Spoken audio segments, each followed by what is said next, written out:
Fala, gente amiga, tudo bom? Eu sou Carlos Luzi e esta é a Batata Espacial, o seu site de cultura nerd e de cultura em geral na internet. E hoje vamos falar sobre cinema, vamos falar daquela mega mostra que teve na Caixa Cultural, tá, aqui do Rio de Janeiro, que agora está ali dentro do Cine Palácio, ali dentro das dependências do Cine Palácio, que hoje em dia é Teatro Riachuelo ali na Cinelândia, né, na Rua do Passeio ali, quase pertinho da Senador Dantas ali, tá? Para quem conhece o Rio de Janeiro aqui, né? Que antes a Caixa Cultural era na Almirante Barroso, né? Que era um espaço gigantesco, sensacional, maravilhoso, mas agora, infelizmente, ela está encolhidinha ali, né? Dentro do Cine Palácio, do lado ali do Teatro Riachuelo, no caso, né? Que o Cine Palácio hoje é chamado de Teatro Riachuelo, tá? E essa mostra do Herzog, né, ela foi de 12 a 23 de dezembro, foi uma mega mostra, passaram vários filmes aqui no Brasil, inéditos inclusive deles aqui no Brasil, né, e filmes que a gente já são conhecidos, né. Houve masterclasses, houve palestras, houve debates, né.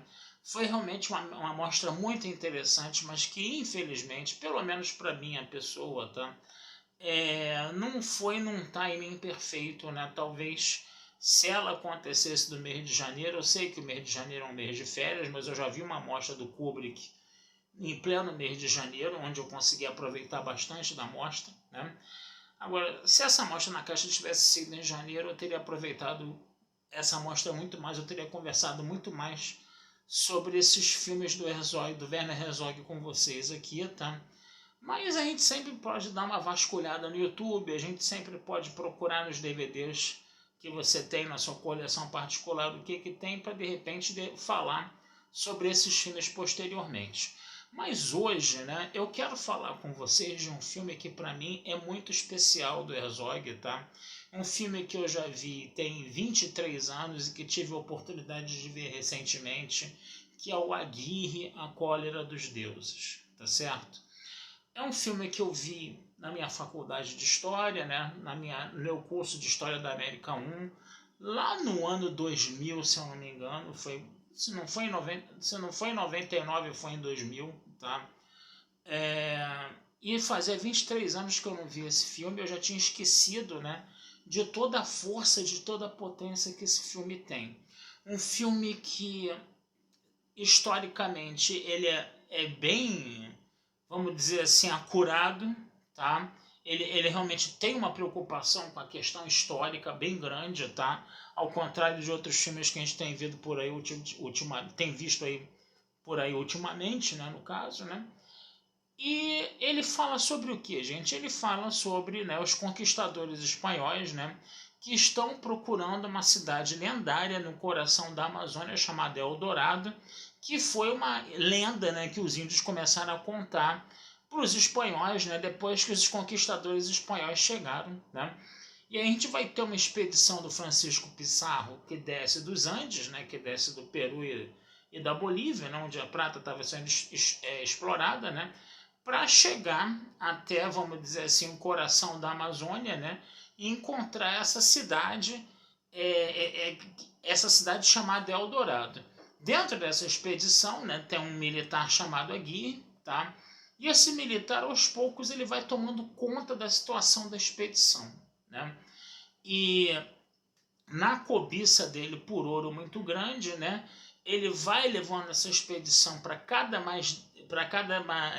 vez mais dentro da floresta amazônica, né? E no final das contas, o que acaba? Essa expedição acaba desaparecendo. Encontrou-se um relato de um padre que estava nessa expedição, tá? E a partir desse relato, né, que o filme é feito, né, no caso, né? E aí a gente vê toda essa cobiça, toda essa cobiça por ouro, essa cobiça por poder que o Aguirre tinha, né, levando ao desmantelamento e ao desgraçamento total, né, dessa expedição, né? Aí a gente precisa lembrar da excelentíssima atuação do Klaus Kinski, que ele realmente dá um banho nesse filme, né? Ele tem toda uma linguagem corporal, ele andava meio torto, meio manco. O filme tinha muitos closes do seu rosto, né? Olhando o entorno, olhando a floresta, né?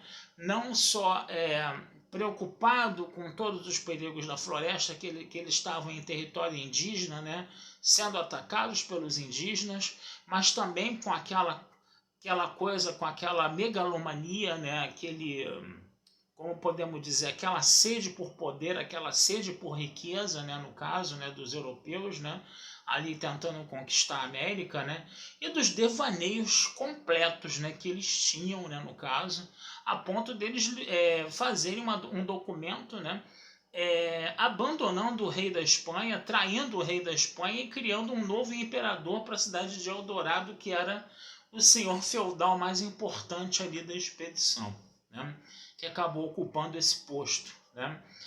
E a gente vai vendo, né, como a Aguirre ele vai fazendo, né, porque o Pizarro mandou duas expedições avançadas, né, para procurar a cidade de Eldorado, né, e que teriam que voltar à expedição principal dentro de um prazo limitado de tempo. Caso contrário, o Pizarro retornaria, né, subiria os Andes novamente e retornaria para o Peru, lá para a Bolívia, no caso. E um dos líderes da expedição, depois de ter passado por um rio muito caudaloso, muito perigoso, coisa e tal, decidiu voltar, mas o Aguirre não decidiu voltar. O Aguirre queria a todo custo continuar com essa expedição, e ele acaba, né, alvejando, né, o outro líder, né, e quando apareceu a circunstância perfeita, ele acabou executando esse líder, ele acabou tomando conta de toda essa expedição. E aí isso que foi a ruína da expedição, no caso. Muitas coisas são citadas no filme, né? Por exemplo, a questão da igreja está do lado sempre dos poderosos, né? Que quando Aguirre ele acaba se revoltando contra um dos líderes da expedição, a mulher do líder da expedição vai pedir ajuda para o padre diz que a igreja está sempre do lado de quem tem mais poder, né? Aí no caso ali foi o Aguirre, né? No caso, tá? Fala-se muito da questão do Hernán Cortés, né? Que tentou dominar o Império Azteca só com 600 soldados, né? Um império de 24 milhões de pessoas só com 600 soldados, no final das contas, né? Ele acabou tomando uma carreira e a ideia era voltar para a Espanha, né, no caso. Mas o Hernán Cortés ele acaba falando para os próprios comandados dele que eles tinham que tomar a cidade de Tenochtitlan de qualquer jeito para ter acesso a todo aquele ouro. E ele chegou, inclusive, a destruir o navio que poderia, destruir a caravela que poderia levar aqueles 600 espanhóis, né, de volta, né, para a Espanha, ou as caravelas ou as embarcações, que 600 pessoas de repente não cabem numa caravela só. E aí eles citam essas coisas todas, né? Você vai ter um escravo africano na expedição que está buscando a sua liberdade também, que ele bota medo nos índios justamente por ser negro, né? Fala-se do medo, né, que os índios têm de cavalos, né, nas guerras de conquista, né, no caso, né?